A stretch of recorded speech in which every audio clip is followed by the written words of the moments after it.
नमस्कार दोस्तों, एस विवेकानंद के प्लेटफॉर्म पर मैं आपका दोस्त सीए दीपक सिंह हार्दिक स्वागत करता हूं। जो हमारी टेस्ट सीरीज है उसकी आंसर की कुछ इस तरह से है, तो स्टूडेंट फटाफट से अपने क्वेश्चन पेपर को निकाल करके अपने आंसर्स को मैच कर लीजिए और अपनी कमियों को दूर करें ताकि 17 सितंबर के एग्ज़ाम में इन परेशानियों का सामना ना करना पड़े। स्टूडेंट, पहला सवाल है, निजी सीमित कंपनियों को सीलिंग सीमा यानी 20 की गणना करते समय बाहर रखा जाता है यदि उनकी भुगतान की पूंजी कैपिटल हो। तो स्टूडेंट, आप लोगों को हम लोगों ने ये बताया था अंकेशक की योग्यता और अयोग्यता, उसका एक सेक्शन बताया था, सेक्शन 141। उसके सेक्शन 1 और 2 में हम लोगों ने योग्यताओं की चर्चा की थी और 3 और 4 में अयोग्यताओं की चर्चा की थी। 141(3) में हमने ये बताया था कि यदि कोई chartered accountant full time employment में है तो वह कंपनी ऑडिटर नहीं बन सकता। और उसी के साथ मैंने आपको लिखवाया था कि एक चार्टर्ड अकाउंटेंट जिसके पास सीओपी है वो एक साल में मैक्सिमम 20 कंपनियों की कंपनी ऑडिट कर सकता है, लेकिन इन 20 की सीमा में ये शामिल नहीं है। उसमें मैंने ओपीसी बताया था, उसमें मैंने स्मॉल कंपनी बताया था, उसमें मैंने डोरमेंट कंपनी बताया था और उसमें ऐसी प्राइवेट कंपनी बताया था जिसकी पेड अप कैपिटल 100 करोड़ से कम की हो। यानी जिस प्राइवेट कंपनी की पेड अप कैपिटल 100 करोड़ से कम की है वो 20 की सीलिंग लिमिट में शामिल नहीं है। तो एक चार्टर्ड अकाउंटेंट एक साल में 20 कंपनी ऑडिट कर सकता है जिसके पास सीओपी है, लेकिन उसमें 4 तरह की कंपनियां शामिल नहीं है, ओपीसी, स्मॉल, डोरमेंट और प्राइवेट कंपनी जिसकी पेड अप कैपिटल 100 करोड़ से कम हो। ठीक है, तो ये हमने सेक्शन 141(3)(g) में चर्चा की है। सेक्शन रट लेना 141(3)(g). तो डोरमेंट 1%, स्मॉल प्राइवेट कंपनी। जबकि इनकम टैक्स ऑडिट में यह संख्या 60 है। Okay student, 52 question. सरकारी कंपनी में पहले अंकेशक के बाद के लेखा परीक्षकों की नियुक्ति इस तिथि से पहले की जाएगी। तो स्टूडेंट, मैंने आपको पढ़ाया था कि सरकारी कंपनी के अंदर पहले अंकेशक के बाद के अंकेशक की नियुक्ति का जो सेक्शन है बच्चों, सेक्शन 139(5). सरकारी कंपनी में पहले ऑडिटर का अपॉइंटमेंट का सेक्शन है 139(7) और बाद के ऑडिटर का सेक्शन है 139(5). वो 180 दिन में अपॉइंट होना चाहिए। और बच्चों 180 दिन गिनो, 180 दिन में 30 सितंबर नहीं आएगा मेरे बच्चों, आएगा 27 सितंबर। कसर मरे, ऐसे भी पूछ सकता है क्या? तो बच्चों पूछ सकता है, इसी कारण हमने पूछा है। ध्यान रखना, 6 महीने अलग होते हैं, 180 दिन अलग होते हैं। काउंट करके देख लो। हाँ, काउंट करके देखोगे आंसर 27 ही आएगा। कसर कैसे? अप्रैल के 30, मई के 31, जून के 30, जुलाई के 31, अगस्त के 31। अप्रैल, मई, जून, जुलाई, अगस्त। काउंट करो। 3, 1, 2, 3, 4, 5, 153। 180 में से 153 घटाओ, 27 ही आएगा। इस कारण से आंसर 27 सितंबर। ओके नेक्स्ट, टर्म की समाप्ति से पहले ऑडिटर को हटाना किस धारा में बताया गया है? तो एक ऑडिटर को यदि उसके समय से पहले हटा दिया जाए तो इसे सेक्शन 140(1) में बताया गया है कि एक ऑडिटर समय से पहले उसके पद से हटाया जा सकता है और इसकी शुरुआत की जाती है बोर्ड ऑफ डायरेक्टर्स के द्वारा। तो 140(1) के अंदर ये बताया जाता है। नेक्स्ट, एक साझेदारी फर्म में 12 पार्टनर है, 7 पार्टनर सीए फर्म है, यूएसए में 5 भारत में है। भारत में 3 चार्टर्ड अकाउंटेंट प्रैक्टिस कर रहे हैं, 2 कॉस्ट अकाउंटेंट है। क्या फर्म भारत में कंपनी ऑडिट स्वीकार कर सकती है? आंसर होगा नो, क्योंकि मैंने बताया था बहुसंख्यक साझेदार सीओ 12 का बहुसंख्यक होता है 7, जबकि इंडिया में केवल कितने कर रहे हैं? 3। तो आंसर होगा नो। 141(1) एक पर्सन ऑडिटर, देखिए 141(1) इंडिविजुअल के लिए, 141(2) सीए फर्म के लिए। फर्म के लिए बहुसंख्यक साझेदार सीए होने चाहिए और भारत में रहकर प्रैक्टिस करनी चाहिए सीओपी के साथ। कोसो का पूरा नाम क्या है? तो कमिटी ऑफ स्पॉन्सरिंग ऑर्गेनाइजेशन, कोसो।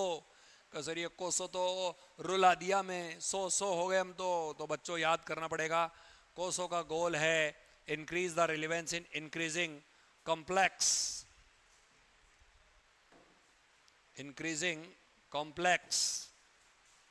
And global business environment. कोसो बिलीव करता है कि सिग्निफिकेंट बेनिफिट मिले संस्थाओं को, तो कमिटी फॉर स्पॉन्सरिंग ऑर्गेनाइजेशन। ऐसे 230 किसका है? तो ऐसे 230 ऑडिट डॉक्यूमेंटेशन का है, लेखा प्रलेखन का है। Very good. ये बच्चों ऐसे है, ऐसे 200, ऐसे 210। ये लिस्ट आप लोगों को दे रखी है, आपके सामने है ऐसे की लिस्ट।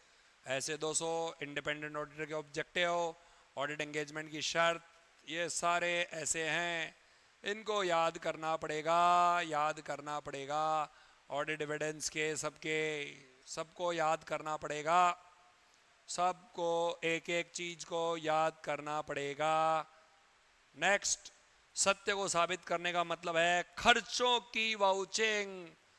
आ चुका है एग्जाम में, आ चुका है। खर्च की वाउचिंग ही सत्य को साबित करने का मतलब है। Truth means, proving the truth means expenses की वाउचिंग। ठीक है, तो वाउचिंग बैकबोन ऑफ ऑडिटिंग है। और यहां पर इसे अंकेषण की आत्मा कहते हैं। यहां पर खर्चों की वाउचिंग की जाती है। कंपनी द्वारा लागत रिकॉर्ड के लिए कौन सा फॉर्मेट में रखा जाता है? CRA1। बच्चों CRA से रिलेटेड सारे फार्म रट डालो। CRA में कॉस्ट रिकॉर्ड के बारे में आता है। CRA2 में कॉस्ट ऑडिटर को नियुक्ति की सूचना सेंट्रल गवर्नमेंट के लिए आता है।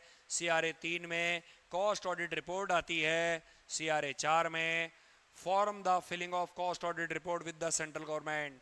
सेंट्रल गवर्नमेंट को सूचना वाला फॉर्म आता है। तो CRA1, 2, 3, 4 याद कर लो।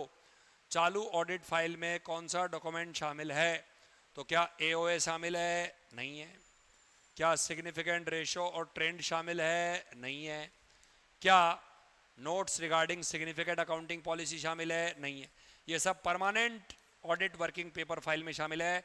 ऑडिट प्रोग्राम जो है वो चालू ऑडिट फाइल में शामिल है। नेक्स्ट स्टूडेंट्स, तो इनको आपको पता होना चाहिए। नेक्स्ट, करंट ऑडिट फाइल में एनुअल अपॉइंटमेंट का लेटर, इंपॉर्टेंट मिनट्स के मीटिंग, ऑडिट प्रोग्राम की जानकारी, इसके अलावा अदर ऑडिटर के साथ कम्युनिकेशन, लेटरबाजी संस्था के साथ, ये सब आता है। नेक्स्ट, सचिवीय सेक्रेटरियल ऑडिट जो है वो एप्लीकेबल पब्लिक कंपनी पर कब होती है? जब उसकी शेयर कैपिटल कितनी हो? 50 करोड़ रुपए हो। तो 50 करोड़ याद कर लेना। एवरी पब्लिक कंपनी जिसकी paid up share capital 50 crore या इससे ज़्यादा हो। पब्लिक कंपनी जिसका टर्नओवर 200 करोड़, 250 करोड़, 250 करोड़ या ज़्यादा हो, और जिसका आउटस्टैंडिंग लोन और डिपॉजिट्स 100 करोड़ या इससे ज़्यादा हो, उन पर यह सेक्रेटरियल ऑडिट लागू होती है। नेक्स्ट, इंटरनल कंट्रोल प्रश्नावली के अंदर वे प्रश्न होते हैं जिनमें संगठन के कर्मचारियों द्वारा अनुसरण किया जाना चाहिए। आंसर होगा B, employ of the organisation. Next, company अधिनियम 2013 की धारा 146 के साथ संबंधित है। तो स्टूडेंट 146 का तात्पर्य है अटेंड जनरल मीटिंग। एक ऑडिटर जो है वो कंपनी की जनरल मीटिंग अटेंड कर सकता है। सामान्य बैठक में भाग लेना, auditor to attend general meeting, ये सारे सेक्शन है आपको याद करने हैं। 139 है ऑडिटर का नियुक्ति, 140 है अंकेशक का रिमूवल, 141 है योग्यता और अयोग्यता, 142 है ऑडिटर का पारिश्रमिक, राइट ड्यूटीज लाइबिलिटी 143, अंकेशक द्वारा न दी जाने वाली सेवाएं, अंकेशक का ऑडिट रिपोर्ट साइन करना, अंकेशक का मीटिंग अटेंड करना, सजा और दंड के प्रावधान और कॉस्ट ऑडिट के बारे में जानकारी। नेक्स्ट, बहुत बढ़िया सवाल। शिमला के सेब उत्पादकों ने सेब के उत्पादन को कंट्रोल करने के लिए एक संघ बना दिया। बताओ इस संघ को क्या कहते हैं? कार्टेल कहते हैं। गुटबाजी, कार्टेल, बहुत इंपॉर्टेंट, एग्जाम में आ सकता है। This is called cartel. Cartel का मतलब है कि आप प्राइस को कंट्रोल करने के लिए ग्रुप बना देते हो कि सब लोग इतनी उत्पादन करो। जैसे ओपेक देशों ने, तेल उत्पादन वाले देशों ने कार्टेल बना रखा है कि वो दोहन कम कर देते हैं ताकि पेट्रोल की प्राइस, तेल की प्राइस बढ़ सके। कार्टेल बोलते हैं इसे। प्राइस डिसीजन के लिए बनाया गया ग्रुप। नेक्स्ट, निश्चित परिसंपत्तियों का मूल्यांकन कौन सी अवधारणा पर आधारित है? वैल्यूएशन ऑफ फिक्स्ड एसेट कौन सी अवधारणा पर आधारित है? गोइंग कंसर्न पर। हाँ, यदि गोइंग कंसर्न हो ही नहीं तो आप फिक्स्ड और करंट एसेट में अंतर करो ही नहीं। तो फिक्स्ड एसेट का मूल्यांकन किया जाता है वो सुदीर्घ संस्थान अवधारणा पर किया जाता है। आंसर होगा ए। डिवेंचर का ऑडिट किस सेक्शन के अंतर्गत आता है? बच्चों इसको याद कर लेना, सेक्शन 71 में डिवेंचर का ऑडिट आता है। नेक्स्ट, एक ऑडिटर जिसने अपना ऑडिट कर लिया तो उसके लिए कूलिंग पीरियड कितना होता है? तो नेक्स्ट 5 साल।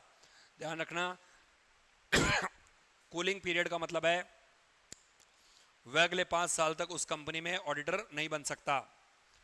तो एज पर सेक्शन 139(2) इसमें 5 साल बताए गए हैं और पार्टनरशिप फर्म में भी 5 साल ही है। लगातार 5-5 साल के 2 टर्म के बाद फिर उसके कूलिंग पीरियड आता है।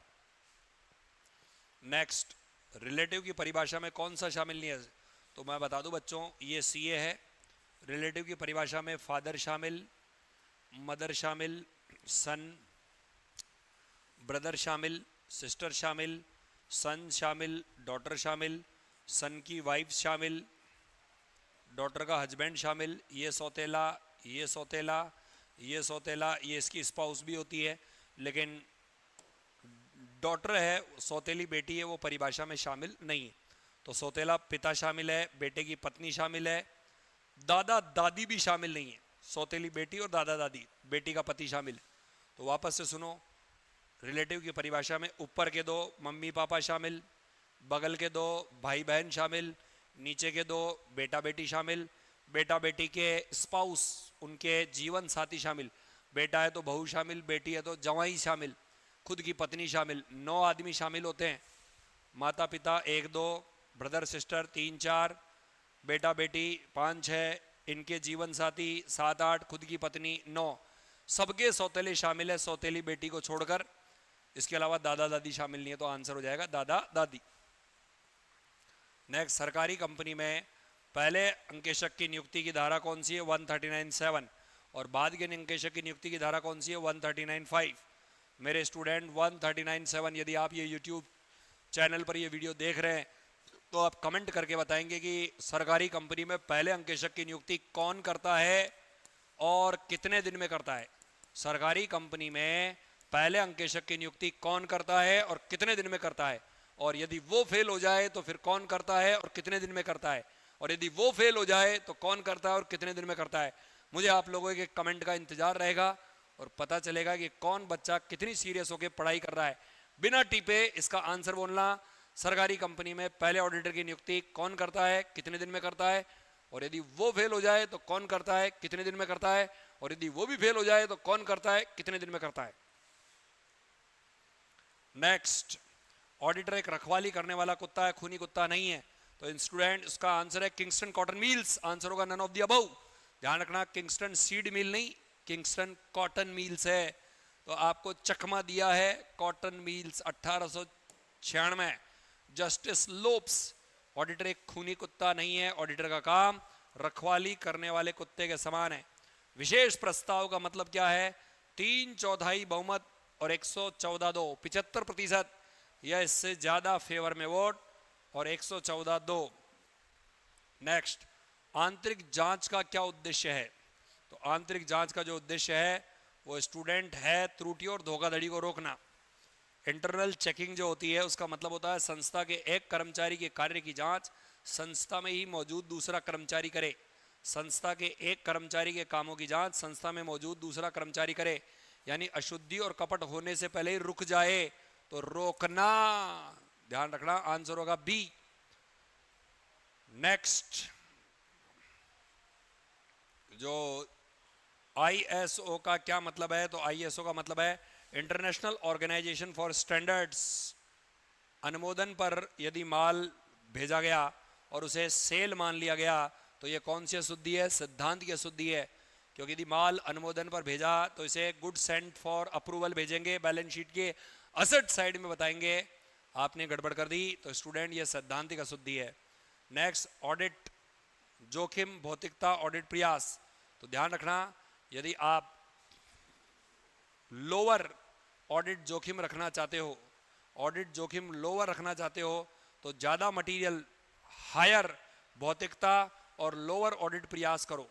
तो ध्यान रखिए, lower audit risk, inverse relationship between audit risk and materiality, ये मैंने लिखा ऑडिट रिस्क, ये लिखा मटेरियलिटी, और inverse relationship between materiality and audit efforts, audit efforts, यानी इन दोनों का उल्टा संबंध है, इन दोनों का उल्टा संबंध है। तो ऑडिट रिस्क यदि लो लेना है तो ये हायर हो जाएंगे, यदि ये लो तो ये हाई, ये हाई तो ये लो, इनके बीच में उल्टा संबंध है। ऑडिट रिस्क और मटेरियलिटी के बीच में उल्टा संबंध है, और मटेरियलिटी और एफर्ट्स के बीच में उल्टा संबंध है। वापस से देखिए, ऑडिट रिस्क और मटेरियलिटी के बीच में उल्टा संबंध है। यदि लो ऑडिट रिस्क चाहिए तो आपको मटेरियल आइटम ज्यादा लेनी चाहिए, सारवान आइटम ज्यादा लेनी चाहिए। रिस्क कम करना चाहते हो तो ज्यादा से ज्यादा चीजें चेक करो, मटेरियल लो, और यदि आप मटेरियल ज्यादा लोगे तो ऑडिट एफर्ट्स क्या हो जाएंगे, कम हो जाएंगे, inverse relation. Higher materiality less audit efforts हो जाएंगे। नेक्स्ट और लास्ट क्वेश्चन, निम्नलिखित में से कौन सा ऑडिट साक्ष्य जो कम प्रेरक है। तो ध्यान रखिए, यदि आप सेल कर रहे हो तो सेल की कार्बन कॉपी कम प्रेरक है, बहुत ज्यादा विश्वसनीय नहीं है। तो ऑडिटर द्वारा बिक्री चालान की कार्बन कॉपी कम विश्वसनीय है, बाकी ग्राहक से बैंक स्टेटमेंट प्राप्त होता है, बहुत विश्वसनीय है। इसके अलावा थर्ड पार्टी से कंफर्मेशन लेटर आया, बहुत विश्वसनीय है, और ऑडिटर ने खुद कंपटीशन की, बहुत विश्वसनीय है। लेकिन ऑडिटर ने देखा कि सेल बुक की कार्बन कॉपी ये कम विश्वसनीय है। आंसर होगा स्टूडेंट सी। तो स्टूडेंट ये थे ऑडिटिंग के 25 क्वेश्चन। आई होप सो आपके समझ में आए होंगे। Thank you very much. मिलेंगे नए टेस्ट सीरीज में नए बिंदुओं के साथ।